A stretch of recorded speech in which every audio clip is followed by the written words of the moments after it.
Karine. Thanks, Karine. DHS said today that they'll be pausing the Disinformation Governance Board. Did the White House play a role at all in perhaps expressing frustration on how it was rolled out, or express any involvement in how, and whether or not it should be paused? And then also some experts have said that it was sort of set up to fail the way it was rolled out. Do you have a response to that? So the board has never convened. It never convened, and the board is yes, the board is pausing in the sense that it will not convene while former Secretary Chertoff and former Deputy AG Gorlick do their assessment.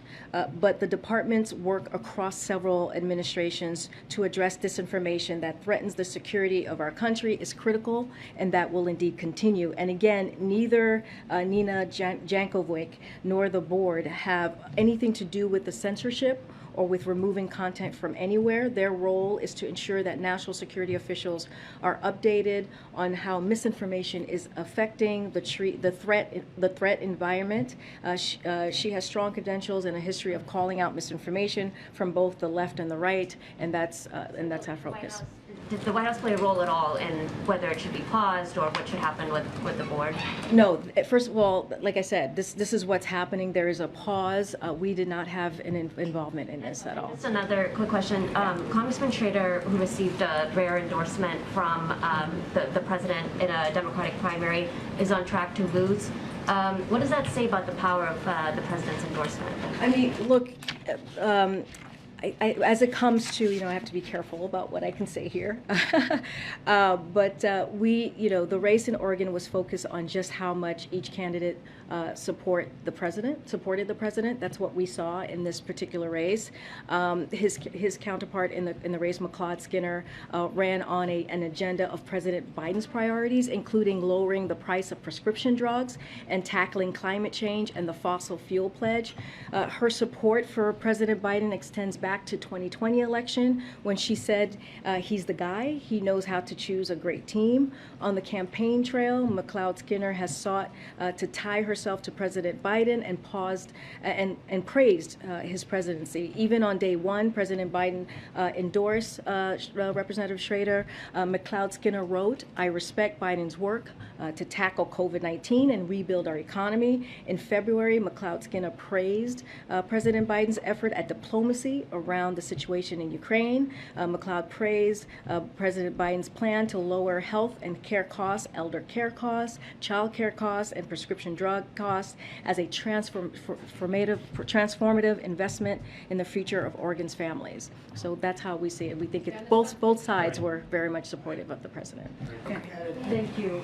Just to follow up, though, I mean, the question is this: both of them had similar platforms, to your point. Yep. And yet, President Biden endorsed one of them, and that candidate is on track to lose. So, are there concerns within the president? And I know you can't speak to the politics of this. Is the president concerned that he doesn't have enough juice heading into these critical? No, not at all. Because again, both candidates were running on a platform that supported embrace the president's agenda. Has the president reached out to any of the Democratic winners overnight, particularly John Fetterman, who's still in the hospital, Sherry Beasley? I don't have any calls to read out, but I do believe the one thing that I can say here is that he spoke last night. The president did speak to Giselle Fetterman and wished the lieutenant governor was speedy recovery.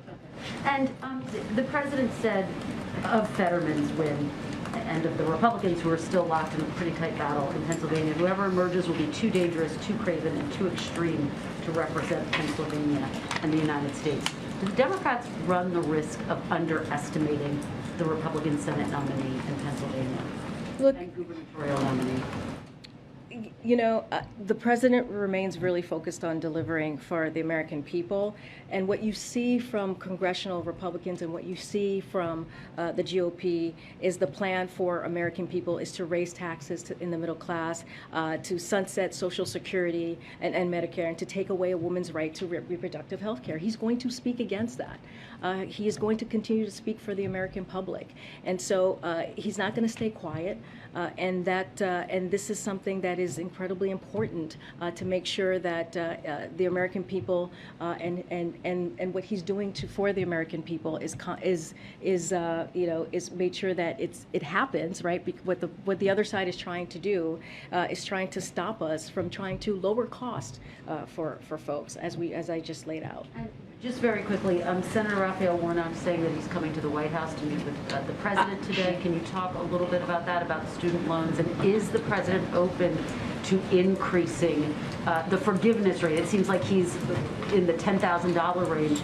Senator Warnock wants it to be closer to $50,000. Would the president come up? So we meet with members of Congress on a variety of issues. Is he going to meet with Warnock today? These are senators who have been leaders on college affordability and student debt. The president values their perspective and looks forward to the discussion this afternoon. So yes, but I don't have more to read on that. I've said this a couple of times. A decision hasn't been made yet.